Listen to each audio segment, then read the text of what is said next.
Ruining a custom Brioni suit usually guaranteed a one-way trip to the bottom of the East River.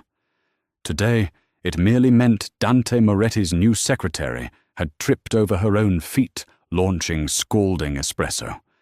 She weighed 250 pounds, broke every rule, and somehow completely broke him.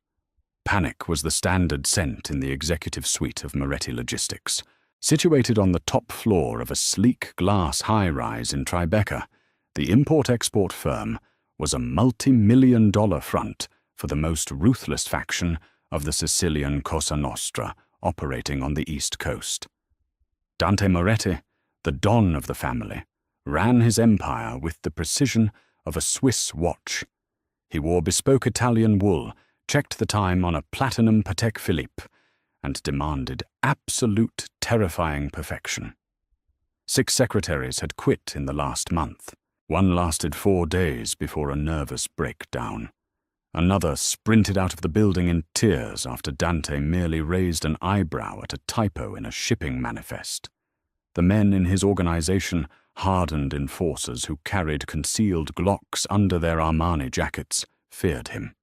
A civilian receptionist didn't stand a chance. Enter Bridget Sullivan. Desperation had driven Bridget to the staffing agency on a rainy Tuesday. At 26, she was acutely aware of how the world saw her. She was a big girl, 250 pounds of soft curves, unruly auburn curls, and a tendency to apologize to inanimate objects when she bumped into them. She didn't possess the sleek, razor-sharp aesthetic that Manhattan executives usually demanded. Her blazers were always a little tight across the shoulders, purchased from the clearance rack at Macy's, and her center of gravity was a persistent mystery to her. When the agency sent her to Moretti Logistics, they hadn't warned her about the boss. They only told her the pay was astronomical. Her first morning was a masterclass in disaster. Stepping off the private elevator, Bridget managed to catch the heel of her sensible loafer in the metal grate of the threshold. She stumbled her oversized tote bag swinging wildly and crashed directly into a towering man made of muscle and menace. It was Luca Dante's underboss and chief enforcer. "Watch it!" Luca snarled, his hand instinctively grazing the bulge at his waistband.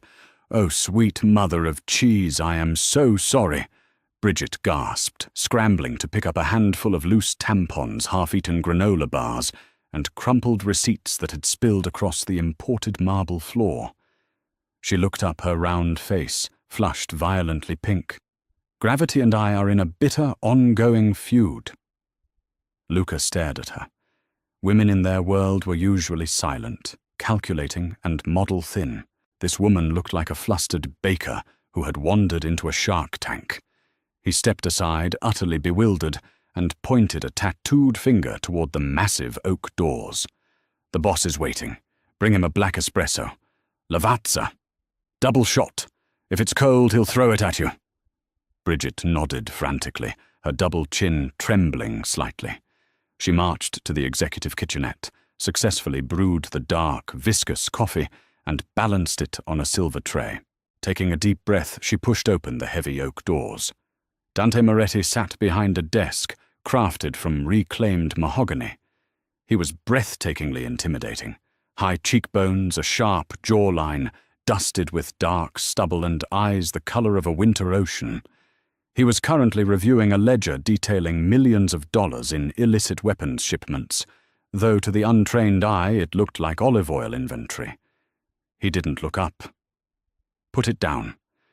Sort the files on the left. Don't speak." "Right away, Mr. Moretti," Bridget squeaked. She took 3 steps forward. Perhaps it was the plush thickness of the Persian rug. Perhaps it was a divine intervention, designed for maximum humiliation. Bridget's left foot hooked behind her right ankle. She pitched forward. The silver tray went airborne. Time seemed to slow down. The scalding black espresso soared through the air in a perfect, terrifying arc, landing directly on Dante's pristine $2,000 Brioni trousers. The silence in the room was absolute. It was the kind of heavy, suffocating silence that preceded an execution. Outside the glass walls, Luca and 2 guards winced, waiting for the inevitable roar. They silently placed bets on whether Dante would throw her out the window. Dante slowly stood up. The dark stain spread across his lap. His jaw ticked the muscles coiling tightly. He looked at the shattered porcelain on the floor, and then down at the woman sprawled on his rug. Bridget was on her hands and knees, her face buried in her hands. "Just kill me," she moaned into the carpet. "Honestly, just take a heavy book and end my suffering. I'll pay for the dry cleaning. I'll pawn my kidney." Dante stared at her. He was accustomed to people weeping, begging for their lives, or freezing in abject terror. He was not accustomed to an overweight, disheveled woman offering up her organs for dry cleaning money. "Get up!" His voice was a low, gravelly command. Bridget scrambled to her feet, wiping her hands on her skirt. She looked him dead in the eye, bracing for impact. She wasn't crying. She looked embarrassed, yes, but there was a stubborn tilt to her soft chin. "I am incredibly clumsy, Mr. Moretti," she said, her voice shaking, but surprisingly loud. "I once broke my own nose sneezing. But I type 90 words a minute. My filing system is flawless, and I need this job to pay my rent. So if you're going to fire me, do it quickly so I can beat the rush hour traffic." Dante's cold blue eyes scanned her. He noted the cheap fabric of her blouse, the soft roundness of her figure, and the absolute lack of deception in her expression. In his world of vipers and sycophants, she was a glaring, blinding anomaly. She was raw, messy reality. He grabbed a napkin and casually wiped at his trousers. "Clean up the glass, Miss Sullivan, then start on the files. If you bleed on my rug while picking up the shards, you're fired." Bridget blinked. "That's it. Do not test my patience," Dante warned, softly returning to his ledger. But as she hurried to gather the broken cup, he found his eyes lingering on the soft curve of her hips. Surviving the first day was a miracle. Surviving the first week was a statistical impossibility. By Friday, the betting pool among the Mafia foot soldiers had reached $5,000. Everyone had money on Bridget, quitting or getting carried out in a body bag. Instead, she was systematically tearing through the office like a chaotic, soft-edged tornado. Bridget's clumsiness was the stuff of legends. On Wednesday, she accidentally tripped over a heavy duffel bag in the corner of Dante's office, a bag containing $1 million in unmarked, untraceable $100 bills. Instead of asking questions, she just shoved it back under the sofa with her foot and muttered about the cleaning staff leaving gym bags around. On Thursday, she jammed the high-tech shredder, completely destroying a subpoena that the district attorney had spent months trying to serve the Moretti family. Luca had spent an hour trying to fix the machine, secretly ecstatic that the evidence was gone, while Bridget sat in the corner, eating a blueberry muffin and apologizing profusely. But it was her competence that baffled them most. Behind her clumsy exterior was a mind like a steel trap. She reorganized Dante's encrypted files, which were supposed to be locked, but she guessed the password was his late mother's maiden name and found a $200,000 discrepancy. "Mr. Moretti." She had poked her head into his office on Friday afternoon. Dante was cleaning a customized Beretta 9mm at his desk. A normal secretary would have screamed. Bridget just sighed, assuming it was a weird, rich guy paperweight. "What is it, Bridget?" he asked, not bothering to hide the weapon. He liked saying her name. It was soft. It fit her. "I balanced the Palermo shipping accounts. Someone named Vinny the Snake has been overcharging you for freight costs by 14% over the last 6 months. I took the liberty of drafting a strongly worded email demanding a refund, though I left out the profanity." Dante stopped wiping the barrel. He looked at the spreadsheet she placed on his desk. She had just casually uncovered an embezzlement scheme by one of his capos that his own accountants had missed. "You found this." he asked, his voice dangerously quiet. Well, yes. Numbers don't trip over their own feet, she said, a self-deprecating smile touching her lips. Is Vinny going to be a problem? I can call him if you want. I have a very stern phone voice. Dante let out a sound that vaguely resembled a laugh. It was a rough, rusty sound that made Luca, who was standing by the door, physically jump. No, Bridget, I will handle Vinny. The shift in the office dynamic was palpable. The fearsome Don Moretti, who regularly ordered hits before breakfast, started leaving a fresh box of cannolis from a bakery on Mulberry Street on her desk every morning.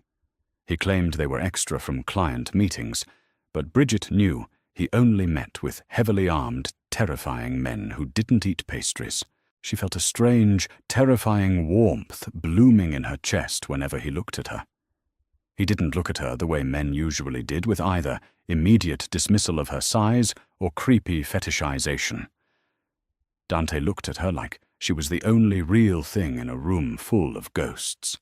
But the reality of Dante's world was bound to crash into Bridget's bubble of blissful ignorance. It happened on the second Tuesday. Dante was in a heated meeting with two men from a rival family out of Chicago. They were massive, ugly men with scarred knuckles demanding a cut of the waterfront shipments. The tension in the executive office was thick enough to choke on. Guns were drawn under the table. A bloodbath was minutes away. Bridget, blissfully unaware, was struggling to carry a towering stack of heavy moleskin ledgers. She nudged the heavy oak door open with her hip. "Mr. Moretti, I have the woe!" Her heel caught the edge of the carpet. The laws of physics took over. 250 pounds of momentum propelled her forward. The giant stack of heavy leather-bound books flew from her hands like artillery shells. One thick ledger slammed directly into the face of the lead Chicago enforcer, breaking his nose with a sickening crunch. The man screamed, dropping his hidden weapon, as blood sprayed across the mahogany desk. Bridget crashed into the coffee table, shattering it completely. She groaned, rolling onto her back in the debris. Oh, sweet buttered biscuits, not again. The room froze. The second Chicago enforcer reached for his gun, but Dante was faster. With lightning speed, Dante's Beretta was leveled perfectly between the man's eyes. "Your friend had an accident," Dante said, his voice cold as ice. "I suggest you take him to a hospital, and if you ever come into my city demanding a cut of my ports again, the next heavy object to hit your face won't be a book." The conscious enforcer grabbed his bleeding partner, dragging him out of the office in absolute terror. Dante holstered his weapon. He walked around his desk and looked down at Bridget, who was brushing glass off her ample thighs, her face a mask of mortification. "Did I interrupt a meeting?" she squeaked. "I think I broke your table. And that man's face. I am so fired." Dante knelt down in the broken glass. His expensive suit was ruined again. He didn't care. He reached out his large, rough hand, gently brushing a stray auburn curl away from her terrified eyes. "Bridget," Dante murmured, his thumb grazing her soft cheek, making her breath hitch. "You're not fired. You just earned a raise." Bulletproof glass was not something Bridget usually thought about, but the newly installed 3-inch thick pane dominating Dante's office window was becoming incredibly hard to ignore. Reality had slowly seeped into Bridget's worldview over the past 3 weeks. She had initially convinced herself that Moretti Logistics was just an aggressive corporate entity, but you could only discover so many hidden compartments filled with untraceable cash or overhear so many hushed conversations about handling the waterfront unions before denial became impossible. Dante Moretti was not a CEO. He was a don. He operated with the ruthless efficiency of the old-school mobsters, reminiscent of the legendary Gambino family, or the fearsome reign of Paul Castellano, but with a terrifying modern edge. Bridget sat at her mahogany desk, nervously chewing on the end of a very expensive ballpoint pen. She knew she should quit. Her mother back in Ohio would have a heart attack if she knew her daughter was sorting the calendar of a man who commanded an army of hitmen. Yet Bridget couldn't bring herself to leave.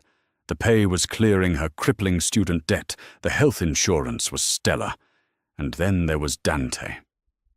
Whenever Dante looked at her, the cold, calculating Mafia boss vanished. He brought her pastries from Little Italy. He demanded the office thermostat be adjusted, because he noticed she was sweating in her thick blazers. He had fired a mid-level capo just last week, because the man had muttered a derogatory comment about Bridget's weight in the break room. The capo was simply gone by Tuesday. Her soft, 250-pound frame, which had been a source of anxiety her entire life, was treated like absolute royalty in this criminal empire. The terrifying enforcers guys named Tony the Wrench and Sal Knuckles now held the elevator doors open for her and awkwardly offered to carry her heavy tote bags. She was the untouchable queen of the Tribeca high-rise, protected by the most dangerous apex predator in New York. But apex predators have rivals. It was a gloomy Thursday afternoon when Bridget stepped out of the building.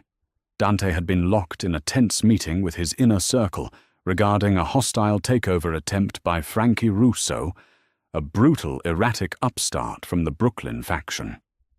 Frankie was infamous for his violent temper and his desperate desire to conquer the Moretti empire. Bridget, craving a specific double chocolate brownie from a bakery 3 blocks away, had slipped past the lobby security. She just wanted 20 minutes of fresh air and a sugar rush. She never made it to the bakery.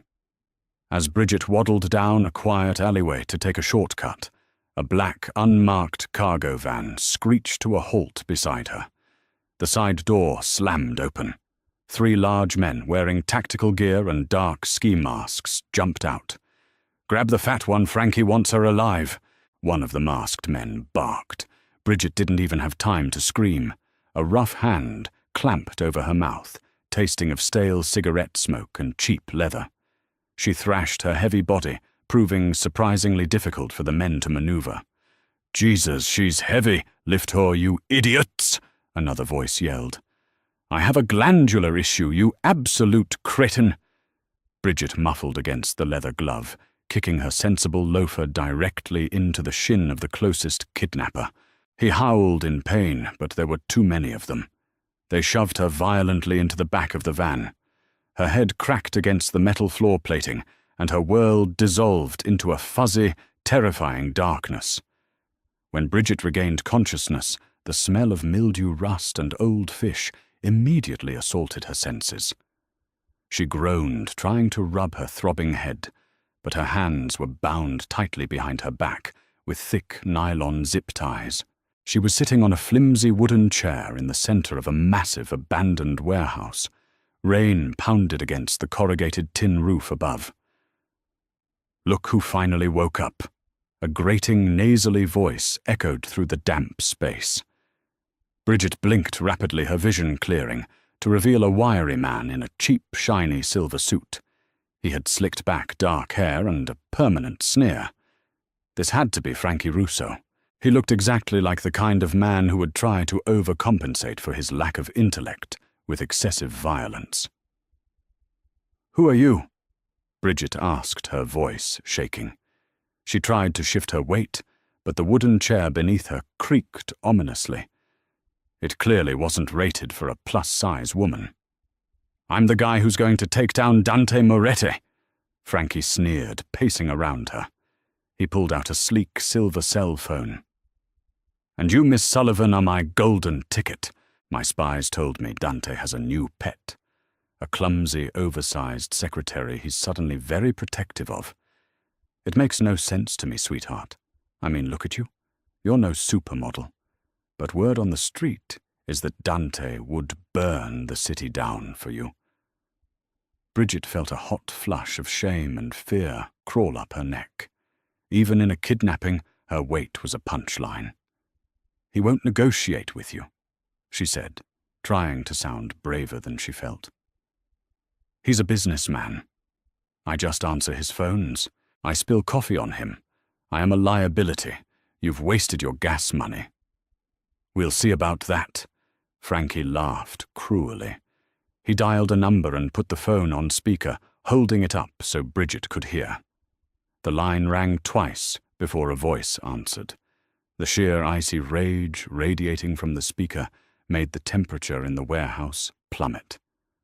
"Russo." Dante's voice was barely a whisper, yet it sounded like a death sentence. "If you have touched a single hair on her head, I will peel the skin from your bones while you watch." Bridget gasped. "Dante, don't give him anything. I'm fine. Just fire me, and let him deal with my student loans." "Shut up!" Frankie backhanded her across the face. The strike stung, snapping Bridget's head to the side, leaving a bright red mark on her pale, soft cheek. Through the phone, the silence was deafening. Then a chilling sound echoed from the speaker, the metallic slide of a heavy weapon being racked. "You just signed your own death warrant, Frankie," Dante said smoothly, the whisper gone, replaced by the roar of a monster unchained. "I am coming." The line went dead. Frankie laughed nervously, putting the phone away. "He's bluffing. My men have this perimeter locked down. There are 30 guns outside." Now we wait. Back in the Tribeca high-rise, Dante Moretti was a man possessed. His bespoke Brioni suit jacket was discarded on the floor. He strapped a Kevlar vest over his crisp white shirt and slid 3 extra magazines into his shoulder holster. Luca, his terrifying underboss, was already barking orders into a radio, mobilizing the entire Moretti family arsenal. The office, usually a place of quiet, menacing administration, had transformed into a war room. They tracked the burner phone ping to the old Navy shipyards in Brooklyn. Luca reported, checking his assault rifle. He looked at Dante, his hardened eyes betraying a hint of genuine concern. "Boss Russo has a small army there. It's a fortress. We need a tactical approach." "There is no tactical approach, Luca," Dante snarled, grabbing an automatic shotgun from the hidden armory behind his bookcase. His blue eyes were entirely black with rage. The image of the red mark on Bridget's soft cheek burned in his mind like a branding iron. She was pure. She was light. She apologized to staplers when she dropped them. She was the only sliver of humanity he had left, and Russo had put his filthy hands on her. "We go in through the front. We kill everyone who stands. Nobody breathes but her." Within 20 minutes, a convoy of heavily armored, blacked-out SUVs tore through the rain-slicked streets of Manhattan, crossing the Brooklyn Bridge like a cavalry from hell. Inside the warehouse, Bridget was sweating. The zip ties were biting into her wrists. She had been testing the strength of the flimsy wooden chair beneath her.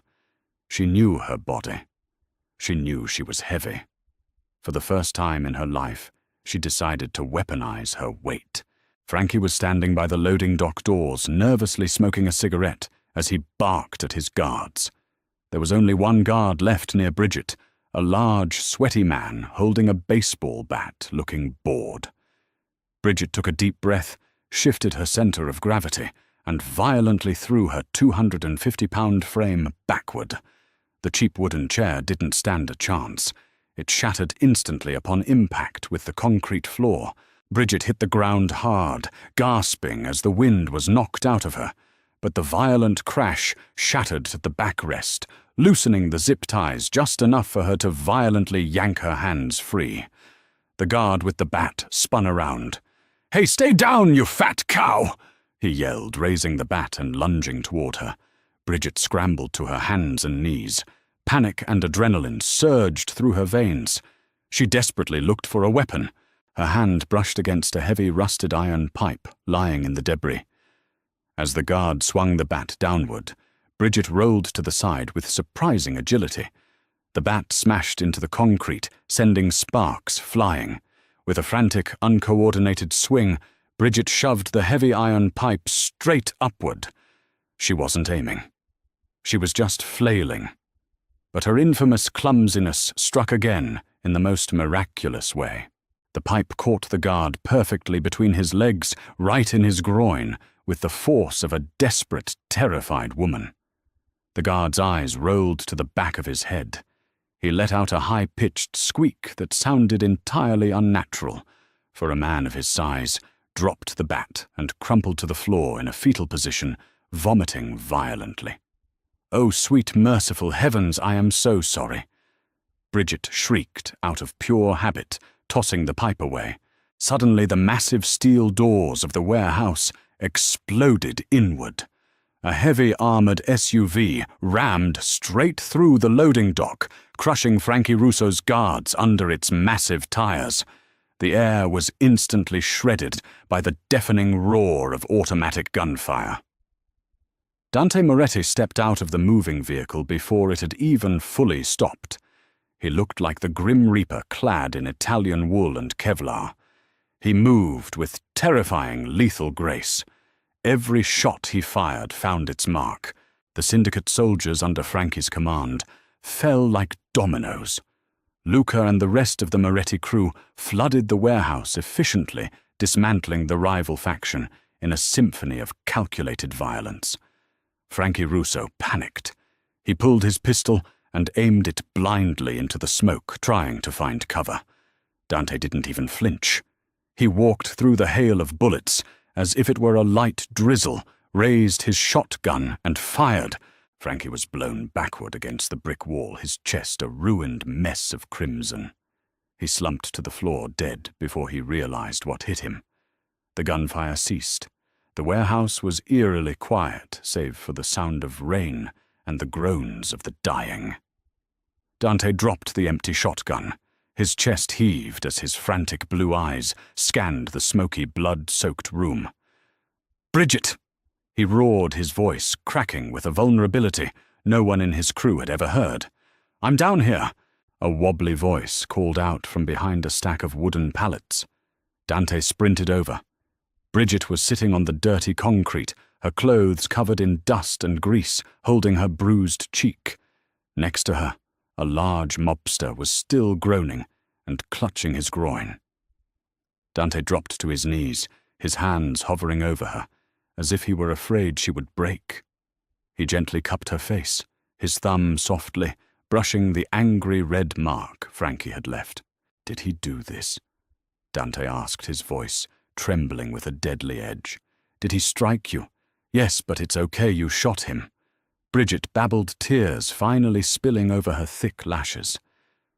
"Dante, I broke their chair, and I think I ruined this man's chance of having children. I didn't mean to. He was going to hit me with a bat, and I just swung the pipe and—" Dante couldn't take it anymore. He leaned forward and crashed his lips against hers. It was a desperate, consuming kiss. Bridget froze for a microsecond before melting against him, her soft, ample curves pressing into his hard, tactical armor. She wrapped her thick arms around his neck, kissing him back with all the pent-up fear and secret longing she had harbored for weeks. He tasted like gunpowder rain and the finest espresso. When he finally pulled away, he rested his forehead against hers. "You are never leaving my sight again." He breathed heavily. "Do you understand me, Bridget? You belong with me. You belong in my world. I don't care how many coffee cups you break. I don't care how many ledgers you drop. I will build you an empire of soft carpets and padded corners. But you are mine." Bridget let out a watery, exhausted laugh. "Are you offering me a promotion, Mr. Moretti?" "I'm offering you the throne," Dante corrected softly. He effortlessly scooped her 250-pound frame into his strong arms, standing up as if she weighed absolutely nothing. He carried her out of the blood-stained warehouse, stepping over the bodies of his enemies, with his beautiful chaotic queen secured tightly against his chest. Back at the Tribeca office, things changed permanently. The bulletproof glass remained, but the sharp edges of Dante's world had been softened by the woman who now ruled beside him. The mobsters learned to stop placing bets on her clumsiness and started bringing her extra pastries from Brooklyn. She still tripped over the rug. She still jammed the shredder. but nobody ever dared to laugh. Because Bridget Sullivan was no longer just the clumsy secretary. She was the heart of the most ruthless Mafia family in New York, and Dante Moretti would gladly burn the world to ash just to see her smile. Did this heart-pounding tale of Mafia romance, loyalty, and unexpected love keep you on the edge of your seat?